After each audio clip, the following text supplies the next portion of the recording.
네, 여러분 안녕하십니까. 8월 31일 목요일 아침 매일 성경 묵상 함께 나누겠습니다. 오늘은 시편 94편 1절에서 23절까지 말씀인데요. 제가 앞부분을 읽어드립니다. 여호와여 복수하시는 하나님이여 복수하시는 하나님이여 빛을 비추어 주소서. 세계를 심판하시는 주여 일어나사 교만한 자들에게 마땅한 벌을 주소서. 여호와여 악인이 언제까지 계가를 부르리까. 아멘. 오늘 본문의 내용을 중심으로 악인을 징벌하시는 하나님이라는 제목으로 말씀을 증거하겠습니다. 우리가 삶을 살아가다가 보면 사람들의 가장 큰 불만은 왜 저 악한 자들이 그냥 잘 살아가고 또 저 악한 자들이 죽었으면 좋겠는데 왜 저렇게 잘난 것처럼 설치고 다니는가, 이런 생각들을 많이 하게 되죠. 오히려 우리가 보기에 악하고 죄가 많고 사악하고 이런 자들이 잘 사는 것처럼 또 멀쩡한 것처럼 돌아다닐 때 사람들은 한탄을 하는 것이죠. 어쩌면 오늘 시인의 이 한탄과 비슷한 겁니다. 복수해달라. 그리고 악인들을 징벌해달라. 언제까지 저들이 승리의 노래를 부르면서 돌아다니게 할 것인가. 그러니까 정말 우리가 살아가는 이 시대와 사회를 보면서 느끼는 감정과 이 시인이 적었던 그 오래전 옛적 시대의 하나님을 향한 마음이 동일하다는 것을 알게 됩니다. 그래서 막 시인은 오늘 악인들의 악행을 고발하는 것을 보게 되죠. 그들이 하는 행위는 이런 것들입니다. 4절에 보면 그들이 마구 찌꺼리며 오만하게 떠들며 죄악을 행하는 자들이 다 자만하나이다. 여호와여 그들이 주의 백성을 짓밟으며 주의 소유를 공곡해 하며 과부와 나그네를 죽이며 고아를 살해하며 말하기를 여호와가 보지 못하며 야곱의 하나님이 알아차리지 못하리라 하나이다. 악인들 정말 악하죠. 고아와 과부와 또 나그네 그 어려운 자들을 살해한다는 거예요. 죽인다는 거예요. 그래 놓고도 그들은 하나님이 우리를 알아보지 못하고 쳐다보지 못하고 찾아내지 못할 것이다.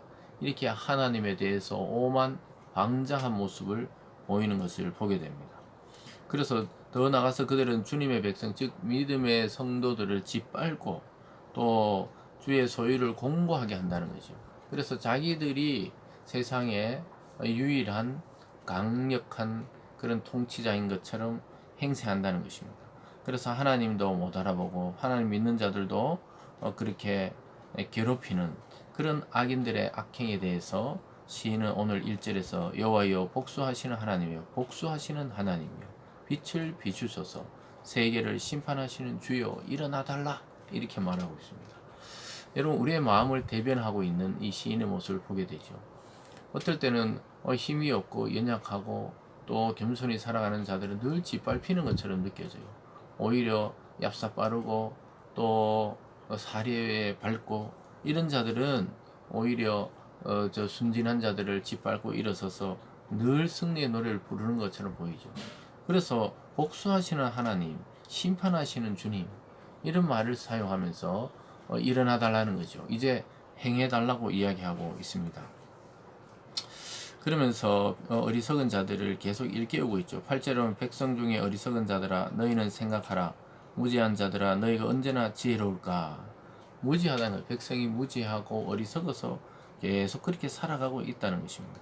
11절에도 여호와께서는 사람의 생각이 허무함을 아시느니라. 사람들이 계획하는 것들 보면은 전부 지나고 보면 물거품처럼 아무것도 아니라는 거예요. 저와 여러분의 삶에서도 우리가 지나가 보면 그렇게 골똘히 고민하고 그렇게 심각하게 논쟁하고 다투고 할 문제가 아니었다는 것을 세월이 지나보면 알게 됩니다. 조금 더 지나보면 아무 문제 없는 거예요. 그때 일이 지금 우리에게 영향을 미치지 못한다는 사실을 깨닫게 됩니다. 이처럼 오늘 우리가 겪고 있는 뭐 어려움이든 즐거움이든 그것도 부담이 되든 아니면 부담 없는 일이든 이 모든 것들이 지나고 보면 추억이요 또 아무 일도 아닌 것처럼 느껴진다고 이야기하고 있습니다. 그러면서 하나님은 계속 12절에 여호와여 주로부터 징벌을 받으며 주의 법으로 교훈을 사심을 받는 자가 복이 있나이다.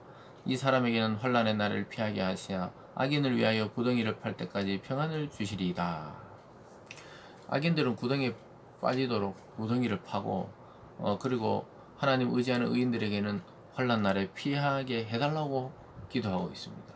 여러분 정말 시편 중에 또 이렇게 솔직한 마음으로 기도하는 것을 보게 되죠.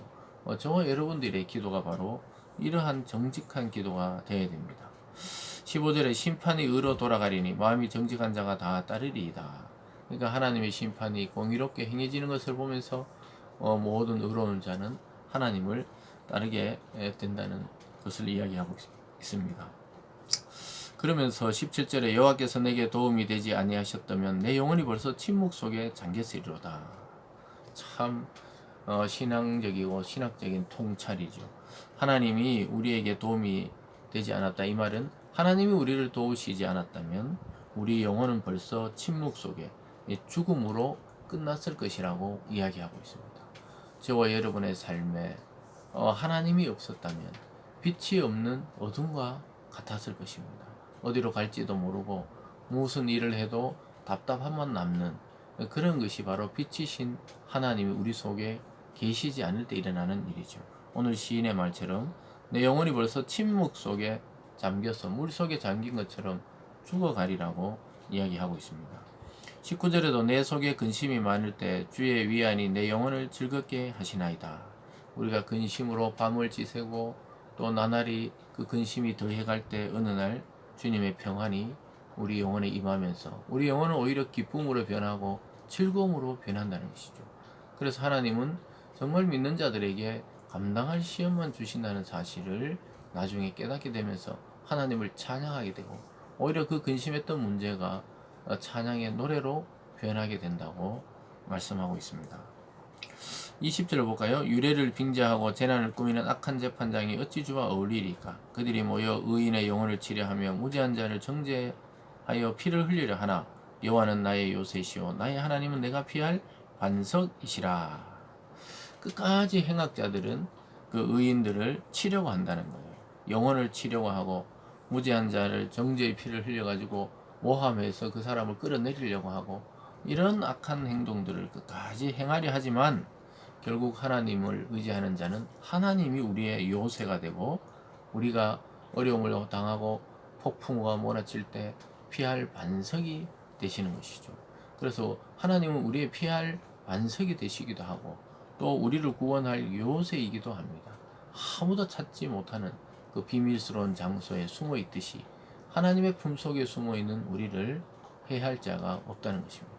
사탄 마귀는 계속해서 이 세상에서 우리를 어렵게 하고 곤란하게 하고 공고하게 하려 하고 믿음까지 저버리려고 이렇게 만들려고 하지만 하나님은 우리의 피할 바위와 반석이 되시고 또 요새가 되셔서 우리를 영원토록 구원하겠다고 말씀합니다. 그리고 악인들은 결국 23절에 그들의 죄악을 그들에게 되돌리시며 그들의 악으로 말미암아 그들을 끊으시리니 여호와 우리 하나님이 그들을 끊으시리로다. 결국 악인은 멸망당하고 하나님의 진노의 심판을 받게 되어 있습니다. 그래서 우리가 때로는 억울하고 때로는 모함을 당하는 것 같아도 그 마지막 심판을 우리 손으로 해결하려 하지 말고 하나님의 손에 맡기고 우리는 오히려 하나님 주시는 평안과 기쁨을 누리는 그러한 자들이 되기를 바랍니다. 악한 자들의 오만과 그 허세에 대해서 우리가 너무 기죽거나 또는 불효할 필요가 없습니다.